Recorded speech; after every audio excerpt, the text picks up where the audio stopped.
Good morning class. आज start होगा सूर्यताप। आज हम लोग पढ़ेंगे सूर्यताप। देखिए सूर्यताप, सूर्य से जो ऊष्मा धरातल पर आ रही है, इससे किस प्रकार के क्वेश्चन, कैसे कैसे क्वेश्चन बनते हैं, आज उसी पर उसी टॉपिक पर विचार किया जाएगा। तो आइए विलंब किए बिना स्टार्ट किया जाए। सूर्यताप। सूर्यताप आज हम लोगों की टॉपिक है सूर्यताप। तो देखिए सूर्यताप में हम इधर बना रहे हैं सूर्य, यह मान लीजिए सूर्य है और यह पृथ्वी है।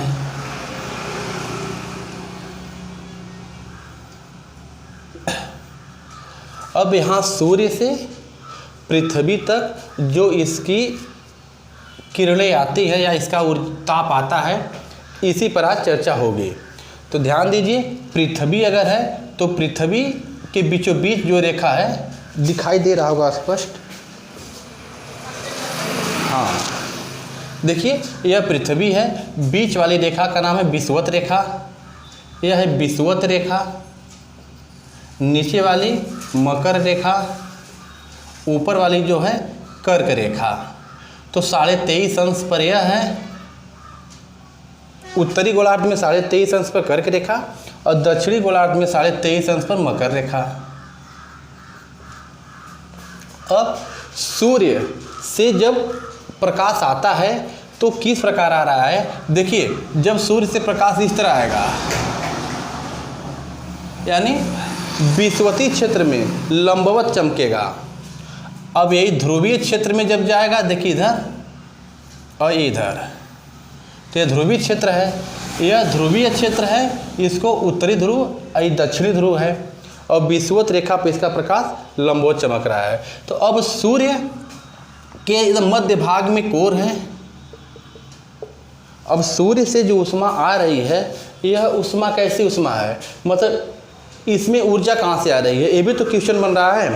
तो आप ध्यान दीजिए, सूर्य के कोर में नाभिकीय संलयन के द्वारा, तो हम यहाँ लिख दे रहे हैं, इधर लिख रहे हैं नाभिकीय संलयन।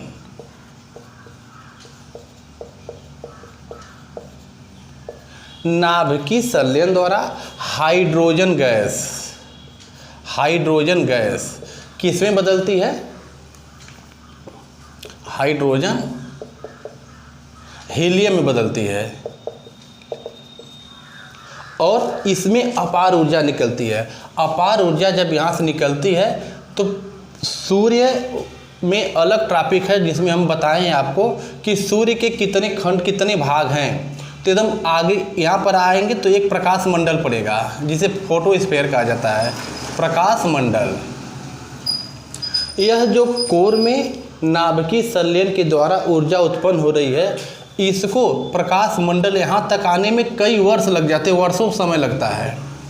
अब यहाँ प्रकाश वर्ष, जो प्रकाश मंडल है, यहाँ से अब यह प्रकाश की किरणें धरातल पर चलती हैं।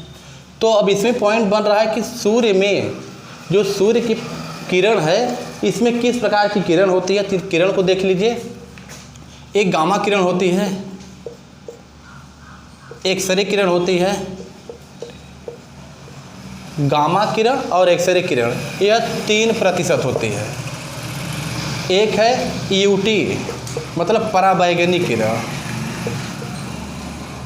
पराबैंगनी किरण, यह है 6%। उसके बाद एक रहेगा वीएल, विजुअल लाइट, यानी सादृश्य प्रकाश, सादृश्य प्रकाश, यह है 48%। एक रहेगा अवरक्त किरण, अवरक्त किरण, यह है गामा एक्सरे 3%, पराबैंगनी किरण 6%, सादृश्य प्रकाश 48% और अवरक्त किरण जो है यह 43% है। तो देखिए 48, 43, 6 और 3, इन सबको जोड़ रहे हैं, मेरे समझ से 100% हो रहा है।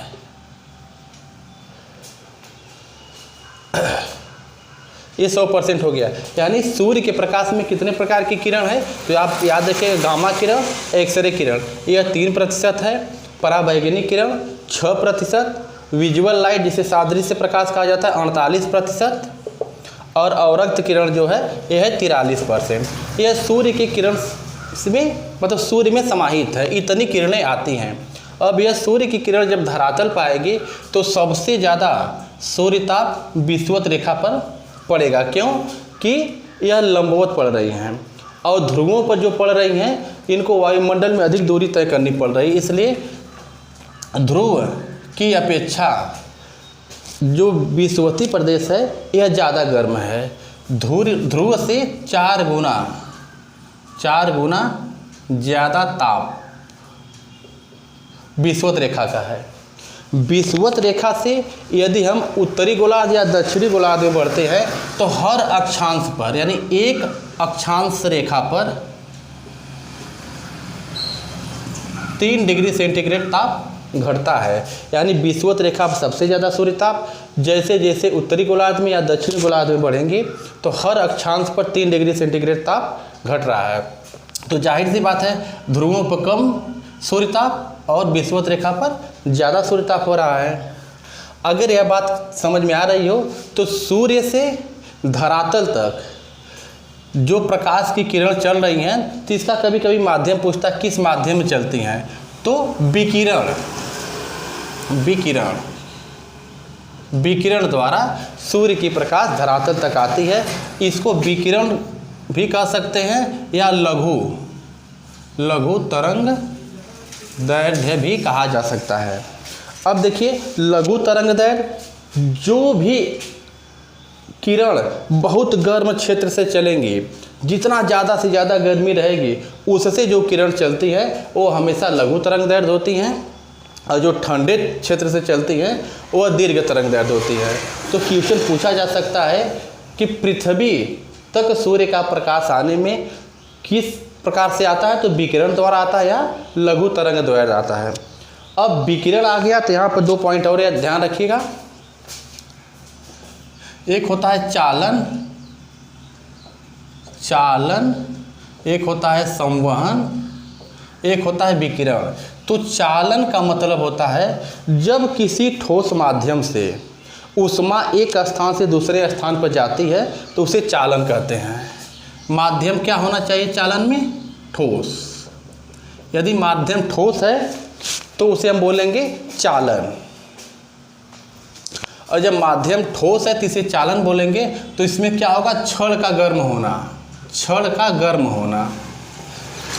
जैसे मान लीजिए कोई छड़ है, कहीं पर आग जल रही है, आप छड़ का एक हिस्सा वहाँ पर रख दीजिए, कुछ देर बाद देखेंगे तो वह छड़ पूरी गर्म हो गई है। तो छड़ का गर्म होना चालन है। संवहन क्या है? गैसों के माध्यम से यदि ऊष्मा एक स्थान से दूसरे स्थान पर जा रही है तो उसे बोलेंगे संवहन। यानी माध्यम इसमें क्या रहेगा? माध्यम गैस। जैसे में हीटर जला के रख देने से कमरा का गर्म होना, तो हीटर से कमरे का गर्म होना क्या है? संवहन है। लेकिन सूर्य ताप से पृथ्वी का गर्म होना यह है विकिरण। तो चालन समझ में आ गया होगा। माध्यम ठोस होना चाहिए, संवहन में माध्यम गैस होना चाहिए, और विकिरण में जब सूर्य की किरणें बिना किसी माध्यम के एक स्थान से दूसरे स्थान पर जाती हैं, यानी सूर्य की किरणें बिना किसी माध्यम से पृथ्वी तक जब आती हैं तो इसे कहा जाएगा विकिरण। तो चालन क्लियर हो गया होगा, संवहन क्लियर हो गया होगा। विकिरण क्या है? बिना माध्यम के सूर्य की किरणें धरातल तक आ रही हैं तो धरती का गर्म होना विकिरण या लघु तरंग दैर्घ्य है। अगर इतनी बात आपको समझ में आ रही हो तो आगे बढ़िए। सूर्य से पृथ्वी की दूरी हम यहाँ लिख दे रहे हैं। सूर्य से पृथ्वी की दूरी लगभग 15 करोड़ किलोमीटर है। सूर्य से पृथ्वी की दूरी लगभग 15 करोड़ किलोमीटर है, या इसे 14 करोड़ 96 हज़ार 14 करोड़ 96 लाख, 14 करोड़ 96 लाख किलोमीटर भी है। मतलब कुछ पुस्तकों में 15 करोड़ लगभग मान लिया गया है और 14 करोड़ 96 लाख किलोमीटर इसकी दूरी है। अब सूर्य से पृथ्वी की दूरी 15 करोड़ किलोमीटर लगभग है या 14 करोड़ 96 है, तो सूर्य से पृथ्वी तक इसका प्रकाश आने में समय लगता है 8.3 मिनट। अब सूर्य से पृथ्वी तक दूरी तो लगभग 15 करोड़ किलोमीटर है और सूर्य का प्रकाश पृथ्वी तक आने में लगभग 8.3 मिनट का समय लगता है। तो इसी साइड आप समझ लीजिए चंद्रमा से पृथ्वी की दूरी, यानी चंद्रमा है और इधर मान लीजिए पृथ्वी है। यह दिखाई दे रहा है? हाँ चलिए ठीक है। इधर चंद्रमा है और इधर पृथ्वी है। तो जैसे सूर्य से दूरी लगभग 15 करोड़ किलोमीटर है, उसी तरह चंद्रमा से पृथ्वी की दूरी 3,84,000 किलोमीटर है। ध्यान दीजिए, सूर्य से पृथ्वी की दूरी लगभग 15 करोड़ किलोमीटर है, चंद्रमा से पृथ्वी की दूरी 3.84 लाख किलोमीटर है। अगर इतनी बात क्लियर हो गई हो तो इसका प्रकाश यहाँ तक आने में 8.3 मिनट का समय लेता है, तो पृथ्वी तक चंद्रमा का प्रकाश आने में 1 मिनट 3 सेकेंड का समय लेता है। यह दोनों बात क्लियर हो गई होगी। अगर यह दोनों बात क्लियर हो गई हो तो हम आगे बढ़ेंगे। देखिए, सूर्य से पृथ्वी के बीच की दूरी लगभग 15 करोड़ किलोमीटर, चंद्रमा से पृथ्वी की दूरी 3.84 लाख किलोमीटर, सूर्य से पृथ्वी तक प्रकाश आने में 8.3 मिनट का समय लगता है और चंद्रमा से पृथ्वी तक प्रकाश आने में 1.3 मिनट का समय लगता है। इतनी बात अगर आपको समझ में आ रही हो तो आगे आइए बढ़िए। जैसे सूर्य का लंबवत प्रकाश तो विषुवत रेखा पर पड़ रहा है और सूर्य का जब उत्तरी गोलार्ध और दक्षिणी गोलार्ध में प्रकाश पड़ता है तो इसको कुछ नाम दिया जाता है, यानी सौर ज्वाला जो उत्तरी गोलार्ध में पड़ता है इसका नाम है अरोरा ओरियालिस। अरोरा ओरियालिस। और सूर्य का प्रकाश जो दक्षिणी गोलार्ध में पड़ता है इसका नाम है अरोरा ऑस्ट्रेलियस।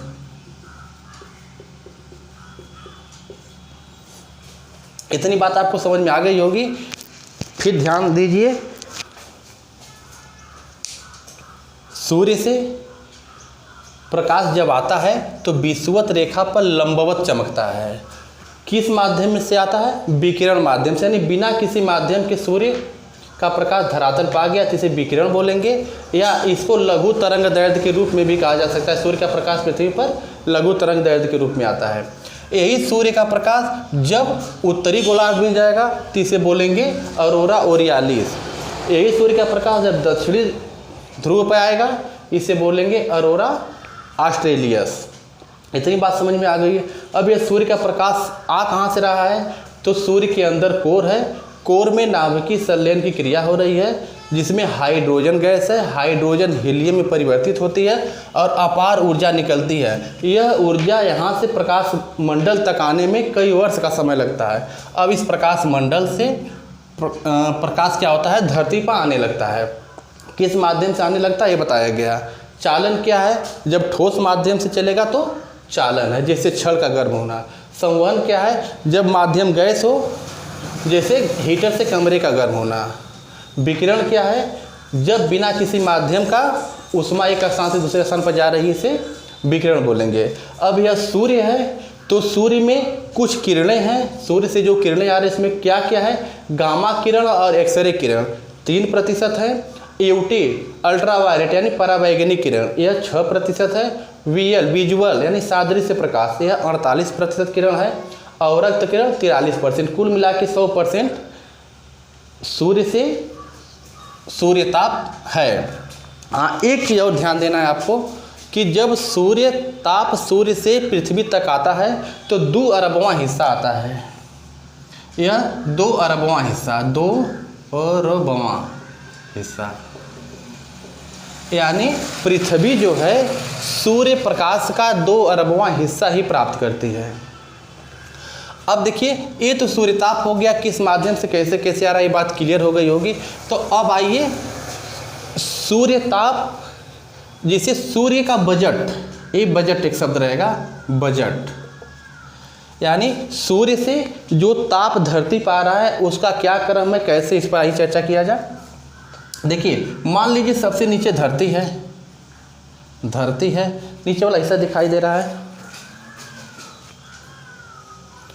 हाँ ठीक है, चलिए नीचे धरती है, धरती से अगर हम ऊपर बढ़ते हैं तो वायुमंडल का विस्तार है। अब वायुमंडल के विस्तार में क्या है, धरती से थोड़ा सा ऊपर बढ़ेंगे तो क्षोभ मंडल, उसके ऊपर जाएंगे तो समताप मंडल, समताप मंडल में ही ओजोन मंडल है। इसके ऊपर जाएंगे तो मध्य मंडल, इसके ऊपर जाएंगे तो आयन मंडल, और इसके ऊपर जाएंगे तो वायुमंडल। यह तो वायुमंडल की परत है। अब क्षोभ मंडल में ही मौसम संबंधी सभी घटनाएं, हम वायुमंडल का एक अलग वीडियो डाले हैं, अगर जिसको यहाँ समस्या हो रही है तो वो अलग से वीडियो डिटेल से दिया गया है, उसको आप देख लीजिएगा। यह टॉपिक है सूर्यताप का। अब सूर्यताप धरती पा रहा है तो कैसे कैसे आ रहा है इसका बजट क्या है, इस पर हम लोग चर्चा कर रहे हैं। तो देखिए, सूर्य से जब किरण धरती पर आएगी तो रास्ते में ऊपर पड़ेगा अंतरिक्ष, उसके बाद आएगा तो वायुमंडल पड़ जाएगा। वायुमंडल की परत क्या है, क्षोभ मंडल, समताप मंडल, ओजोन मंडल, मध्य मंडल, आयन मंडल, वायुमंडल। अब क्षोभ मंडल को एक अलग नाम है ट्रोपोस्फेयर, ट्रोपोस्फेयर। समताप मंडल का नाम है स्ट्रेटोस्फेयर, स्ट्रेटोस्फेयर।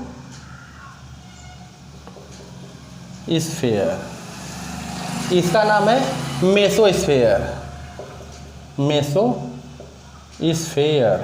इसका नाम है आइनोस्फेयर, इसका नाम है एक्सोस्फेयर।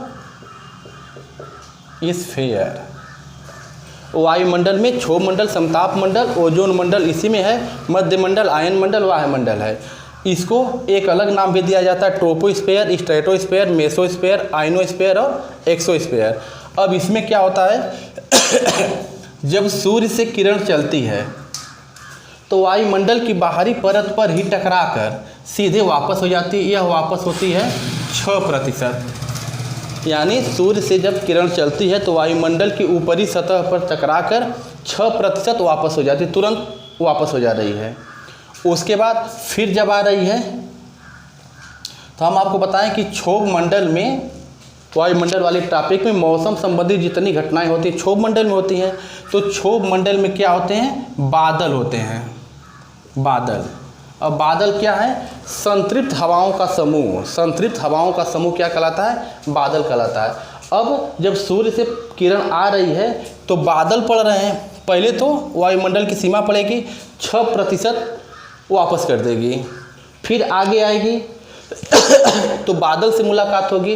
बादल जब इसको वापस करेंगे तो यह 27% वापस कर देते हैं। बादल यहाँ से टकरा के इसको 27% वापस करते हैं, 27% बादल वापस कर दिए। अब फिर इधर आएगी थोड़ा नीचे तो क्षोभ मंडल में ही धूल तथा जलवाष्प के कण हैं। तो हम यहाँ लिख दे रहे हैं धूल तथा जलवाष्प। यह क्या करता है, 14% सूर्य के किरण को अपने अपने पास रख लेता है। अब उसके नीचे जब आएगा तो धरती पर पहाड़ हैं, पहाड़ पठार, ये क्या करते हैं, सूर्य ताप आएगा और यहाँ से सीधे पर्वतों से टकराकर 2% वापस हो जाएगा। तो अब देखिए 27×6 33 2 35, यानी 35% तो वापस हो गया, बच गया 65%। 65% में 14% यह जो है धूल और जलवाष्प के कण वायुमंडल में लिए हुए हैं। 65 में से अगर आप 14 घटाएंगे तो 51% बचेगा। तो 51% जो आता है यह सूर्य से, सूर्य की किरणें या सूर्य ताप 51% धरती पा रहा है। अब इस धरती पर जब आएगा तो यहाँ से 17% तुरंत वापस होगा। 17% तुरंत वापस हो जाएगा, जिसे विकिरण खिड़की नाम दिया जाता है। विकिरण खिड़की, विकिरण खिड़की के माध्यम से 17% तुरंत वापस हो गया। अब 51 में से 17 आप घटाएंगे तो देखिए 51 है, 51 में से 17 घटाएंगे तो 11 में से 7 जा 4 और इधर बचेगा 34। यानी धरती पर 34% ही सूर्य ताप पड़ा हुआ है। 34% पड़ा हुआ है। बात समझ में आ रही होगी। सूर्य से जब सूर्य ताप आता है या सूर्य की किरण आती हैं तो सबसे पहले वायुमंडल की बाहरी सतह से टकराती हैं, यह 6% वापस कर देता है। फिर उसके बाद आएंगी तो क्षोभ मंडल में बादल मिलते हैं, बादल इनको 27% वापस कर दे रहे हैं। उसके बाद फिर क्षोभ मंडल में धूल जलवाष्प के कण हैं, ये 14% अपने पास रख लेते हैं। फिर जब नीचे आएगी तो पर्वत पठार पड़ रहे हैं, यह इनको 2% वापस कर दिए, तो 27, 6 और 2 ये मिला के 35% हो गया। 35% तो वापस हो गया। अब बच गई बात कि 65%। अब 65% आई है तो 65% में 14% धूल और जलवाष्प ले लिए हैं वायुमंडल में ही। तो 65 में से 14 घटा रहे हैं तो 51 बच रहा है। 51% धरती पर सूर्य ताप आया, यानी सूर्य की किरण आई।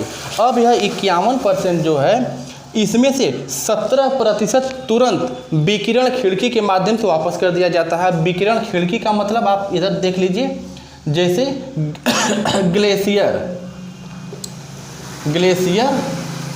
या रेगिस्तान, या रेगिस्तान को ही मरुस्थल कहा जाता है।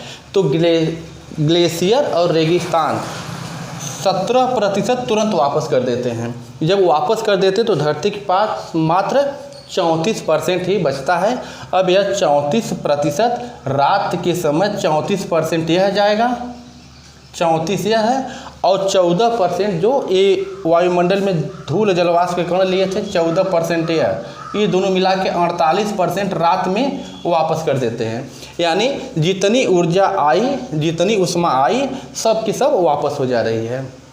तो यह ऊष्मीय बजट है, थोड़ा ध्यान दीजिएगा। एक बार और बता रहे हैं, सूर्य से जब आ रही है तो वायुमंडल से टकरा के 6% वापस, बादल से टकरा के 27% वापस, धरती पर जब आएगी तो क्षोभ मंडल में धूल जलवाष्प कण ये 14% अपने पास रख लेंगे।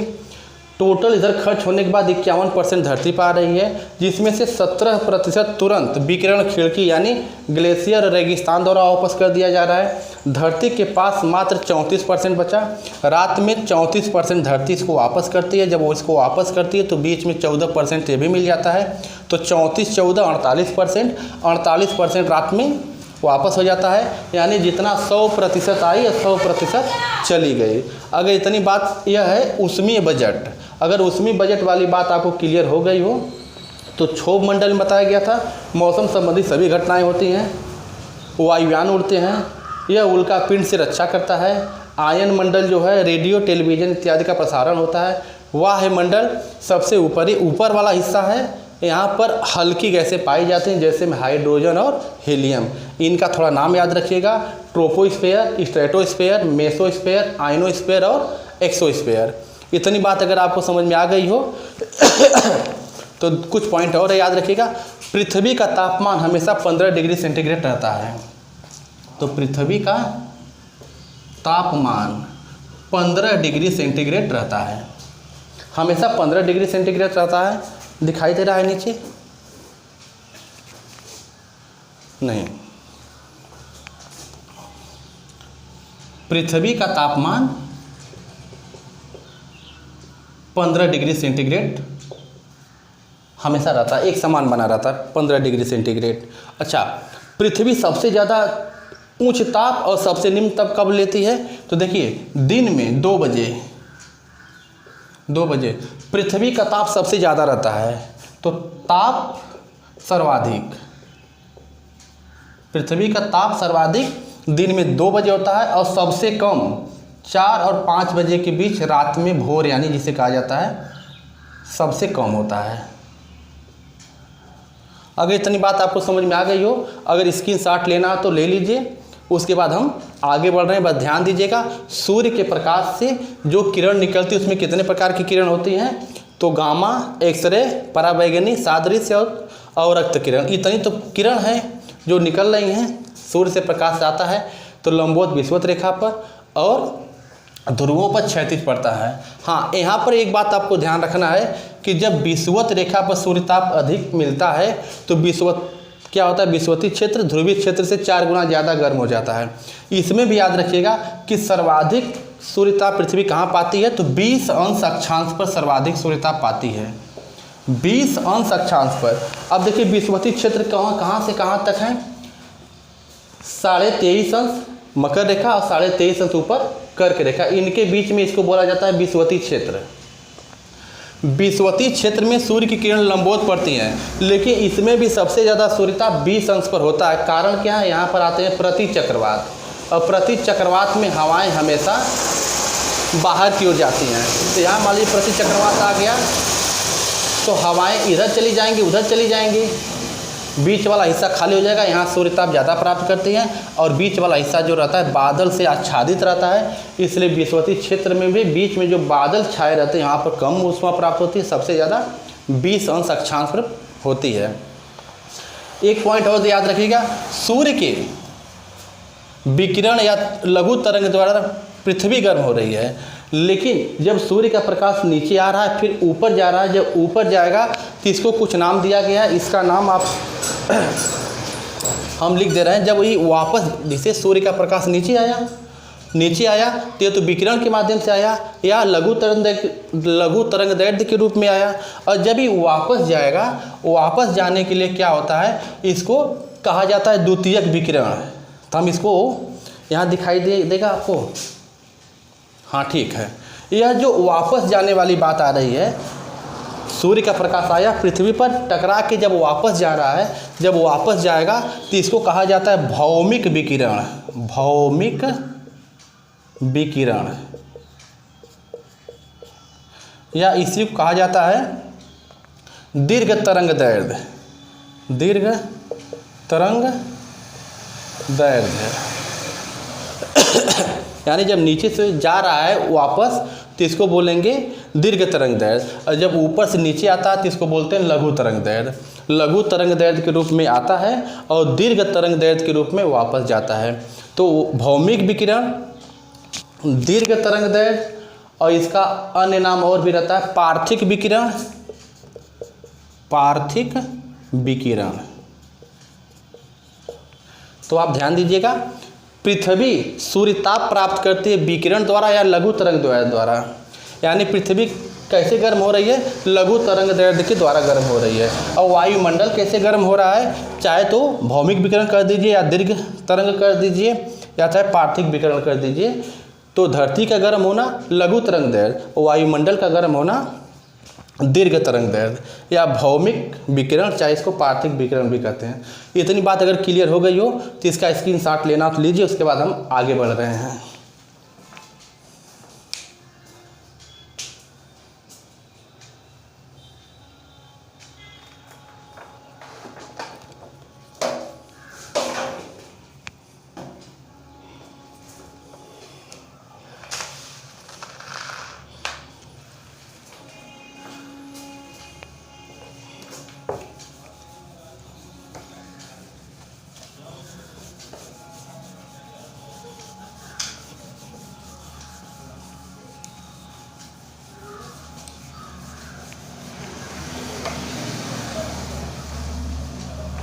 हाँ देखिए, सूर्यताप टॉपिक थी, यानी अगर ये सूर्य है चमक रहा है तो वही पृथ्वी है तो इसका ताप आ रहा है, यह टॉपिक थी सूर्यताप। अब इसमें पॉइंट रहेगी, जैसे यह विषुवत रेखा कर्क रेखा, मकर रेखा। तो आपको समझना है क्षैतिज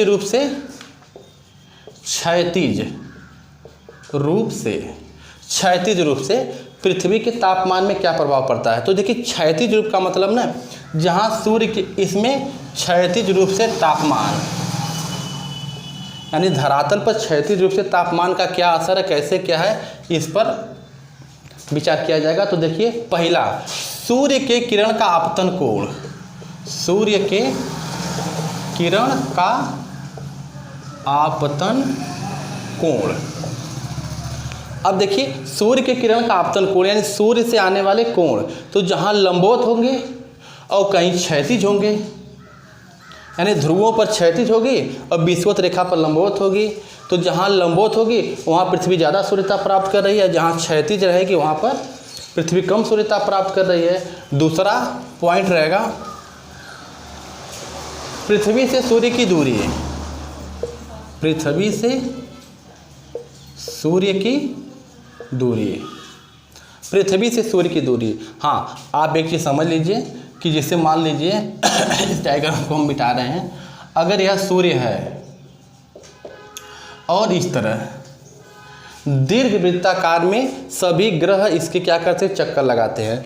तो एक बार पृथ्वी यहाँ होगी, तो देखिए पृथ्वी से दूरी मतलब पृथ्वी से सूर्य की दूरी, सूर्य से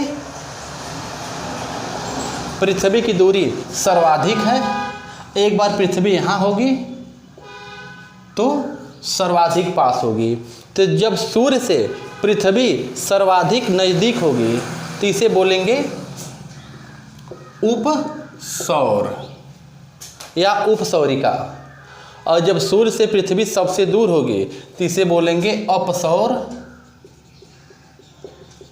या अपसौरिका।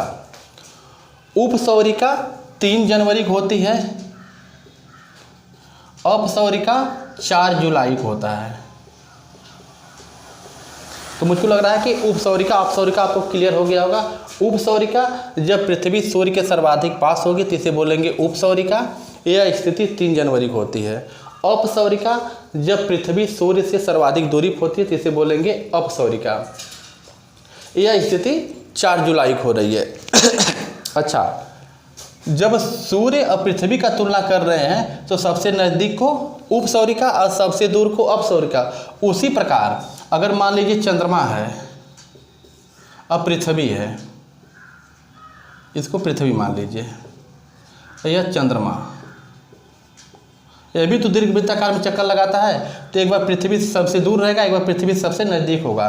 तो जब चंद्रमा पृथ्वी से सबसे नज़दीक होगा तो इसे बोलेंगे पेरिजी, और सबसे दूर रहेगा तो बोलेंगे अपोजी। इस दोनों पॉइंट को याद रखिएगा। जब सूर्य से पृथ्वी सबसे नज़दीक रहेगी तो इसे बोलेंगे उपसौरिका, यह स्थिति 3 जनवरी को। जब सूर्य से पृथ्वी सबसे दूर होगी तो इसे बोलेंगे अपसौरिका, यह स्थिति 4 जुलाई को। जब पृथ्वी से चंद्रमा नज़दीक रहेगा इसे बोलेंगे पेरिजी, और जब पृथ्वी से चंद्रमा दूर रहेगा तो इसे बोलेंगे अपोजी। तो क्षैतिज रूप में क्या हुआ, सूर्य के किरण का आपतन कोण यानी लंबवत और क्षैतिज। दूसरा है सूर्य पृथ्वी से सूर्य की दूरी, अब देखिए नज़दीक हो गया तो उपसौरिका, दूर हो गया तो अपसौरिका। तीसरा पॉइंट है वायुमंडल की पारदर्शिता, वायुमंडल की पारदर्शिता। वायुमंडल की पारदर्शिता, वायुमंडल की पारदर्शिता में अभी आपको पीछे बता के हम आ रहे हैं, इसको मिटा दे रहे हैं। जैसे मान लीजिए यह पृथ्वी है, विषुवत रेखा है ऊपर, कर्क रेखा नीचे, मकर रेखा है। तो वायुमंडल की पारदर्शिता का मतलब अगर साफ वायुमंडल रहेगा तो ताप ज़्यादा आएगा। तो हम आपको बताए थे कि पृथ्वी सबसे ज़्यादा ताप 20 अंश पर पा रही है। इसके पीछे कारण क्या है, प्रतिचक्रवात। प्रतिचक्रवात जब आते हैं तो अंदर की हवाएं बाहर की तरफ चली जाती हैं, यानी यहाँ पर प्रतिचक्रवात आएगा तो कुछ हवा उधर चली जाएगी, कुछ हवा इधर चली जाएगी। 20 अंश पर क्या रहेगा, बिल्कुल मौसम साफ रहेगा, पृथ्वी सबसे ज़्यादा सूर्यता प्राप्त करेगी। तो वायुमंडल की पारदर्शिता हो गई। हाँ, इसमें एक शब्द आता है एल्बिडो, यानी सूर्य ताप जो पृथ्वी पर आ रहा है उसको पुनः जो परावर्तित कर दिया जा रहा है, इसी को बोला जाता है एल्बिडो। एल्बिडो क्लियर हो गया होगा। सूर्य ताप जो धरातल पर आ रहा है और बिना उपयोग किए उसको वापस कर दिया जा रहा है, तो यही कहलाएगा एल्बिडो। सबसे ज़्यादा एल्बिडो बर्फ का होता है। एल्बिडो क्लियर हो गया होगा। यानी सूर्य से जो ऊष्मा या ऊर्जा आ रही है बिना उपयोग के, इसको पुनः धरातल द्वारा जो वापस कर दिया जा रहा है, इसी को बोलते हैं एल्बिडो। अगर एल्बिडो क्लियर हो गया हो तो आगे देख लीजिए। ग्रीन हाउस गैस 5वां पॉइंट है। कुछ ग्रीन हाउस गैस होती हैं। Green house gas. अब ग्रीन हाउस गैस में अब इसकी क्या कहानी है, जिसे ना मान लीजिए सूर्य से जब ऊष्मा या सूर्य की किरण आती हैं तो कुछ गैसें हैं, जैसे में carbon dioxide CO2, nitrous oxide NO2, carbon dioxide, nitrous oxide, जल वाष्प,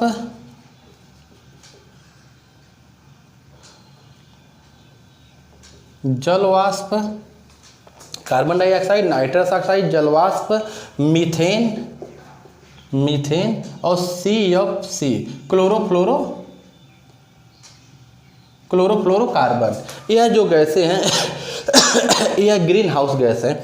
यानी ये जितनी भी गैसें हैं, सूर्य से जो किरण या उसकी ऊष्मा या ऊर्जा आ रही है, वह जब द्वितीयक विकिरण होता है यानी धरती द्वारा वापस किया जाता है, तो ये जो गैसें हैं यह उनकी कुछ मात्राओं को अपने पास समाहित कर लेती हैं, रख लेती हैं, जाने नहीं देती हैं। इससे धीरे धीरे क्या होता है, धरती का ताप बढ़ता है। जब धरती का ताप बढ़ेगा तो ग्लोबल वार्मिंग दुनिया भर के घटनाएं होंगी। तो मुझको लग रहा है ग्रीन हाउस गैस वाला भी क्लियर हो गया होगा। तो एक पॉइंट इसमें और याद रखना है आपको, उसको देख लीजिए। तापमान का लंबवत वितरण।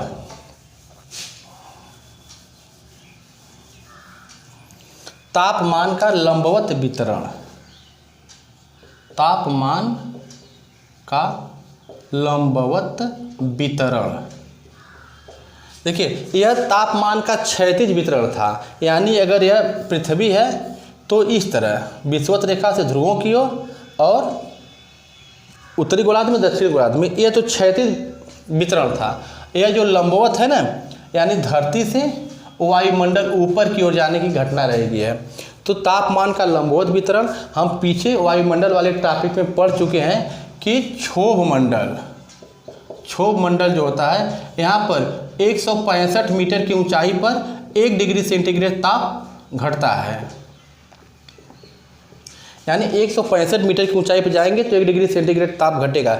इसका मतलब ये हुआ कि जैसे जैसे हम ऊंचाई पर जा रहे हैं तापमान घट रहा है, यानी ठंडी बढ़ रही है, ठंडक बढ़ रही है, क्योंकि क्षोभ मंडल में ही तापमान ह्रास दर पाया जाता है। ऊंचाई के साथ साथ जाने पर तापमान घटता है। 165 मीटर की ऊंचाई पे 1 डिग्री सेंटीग्रेड ताप घट रहा है। तो जब हम ऊपर जाएंगे ताप घटेगा तो ठंडक बढ़ करेगी। यही इसका कहीं कहीं विवाद देखने को मिलता है। जैसे पहाड़ी क्षेत्र, मान लीजिए पहाड़ है, यह इसकी चोटी है, यह घाटी है। अब देखिए क्षोभ मंडल में यह है कि 165 मीटर की ऊंचाई पे 1 डिग्री सेंटीग्रेड ताप घट रहा है। जैसे जैसे ऊपर बढ़ेंगे 1 डिग्री सेंटीग्रेड ताप घटता जाएगा। कोई स्थिति ऐसी आएगी जहाँ पर बहुत ज़्यादा ठंडा हो जाएगा। तो कहीं इसका विवाद है, यानी क्षोभ मंडल में जो ताप ह्रास दर पाया जाता है तो कहीं नकारात्मक ताप ह्रास दर पाया जा रहा है। ये कहाँ हो रहा है? पर्वतीय क्षेत्रों में। पर्वतीय क्षेत्रों में होता क्या है कि रात के वक्त चोटी ठंडी हो जाती है, रात में उच्च वायुदाब, यानी रात में जो पर्वत की चोटी रहती है वो जल्दी ठंडा हो जाएगी। जब ठंडा हो जाएगी तो यहाँ बनेगा उच्च वायुदाब, और जो घाटी है यहाँ पर रहेगा निम्न वायुदाब। अब हमेशा हवाएं उच्च वायुदाब से निम्न वायुदाब की ओर चलेंगी। तो उच्च वायुदाब से निम्न वायुदाब की ओर हवाएं चलेंगी तो घाटी की जो गर्म हवा है यह ऊपर जाएगी। तो जहाँ बहुत ज़्यादा ठंडा होना चाहिए उस स्थान को ही गर्म कर देती है। यही कारण है कि ब्राज़ील में ब्राज़ील में जो कहवा की खेती की जाती है उसको हम फजेंडा कहते हैं। फजेंडा परीक्षाओं में पूछा गया क्वेश्चन है कि फजेंडा क्या है। तो ब्राज़ील में जो कहवे की खेती पहाड़ी ढलानों पर की जाती है उसे फजेंडा कहते हैं। तो देखिए नियमतः तो यहाँ बहुत ठंडा होना चाहिए, लेकिन जब नीचे की गर्म हवा ऊपर जा रही है तो यहाँ कुछ गर्मी पैदा करेगी। तो ब्राज़ील में कहवे की खेती जिसे फजेंडा, कैलिफोर्निया में फलों की खेती और स्विट्जरलैंड में होटल। ध्यान दीजिए, नियमतः क्षोभ मंडल में तापमान ह्रास दर पाया जा रहा है, और जब तापमान ह्रास दर पाएंगे तो ऊपर जाने पर यानी ठंडक बहुत ज़्यादा होनी चाहिए, लेकिन इसका तापमान का लंबवत वितरण, तो ऊपर ठंडा होना चाहिए, कहीं कहीं नकारात्मक तापमान होता है, यानी पर्वतीय क्षेत्रों में ऊंचाई पर जाएंगे तो कुछ गर्म स्थान मिलेगा। जैसे में रात में चोटी ठंडी हो जाएगी, उच्च वायुदाब बनेगा, और यह जो घाटी है यहाँ पर निम्न वायुदाब बनेगा। जब घाटी में निम्न वायुदाब बनेगा और चोटी पर उच्च वायुदाब बनेगा तो हवाएं उच्च वायुदाब से निम्न वायुदाब की ओर यानी ऊपर से नीचे की ओर जाएंगी। जब उच्च वायुदाब वाली हवाएं नीचे आएंगी तो नीचे जो निम्न वायुदाब की हवाएं ये ऊपर जाएंगी, ऊपर वाले हिस्से को गर्म कर देंगी। यही कारण है ब्राज़ील में कहवे की खेती जिसे फजेंडा कहा जाता है, कैलिफोर्निया में फलों की खेती और स्विट्जरलैंड में होटल अधिकांश देखेंगे तो पहाड़ी ढलानों पर ही बनाए जाते हैं। तो हमको लग रहा है कि सूर्य ताप वाली बात आज आपको क्लियर हो गई होगी। अब मिलेंगे आपसे अगली वीडियो में दूसरे वीडियो के साथ।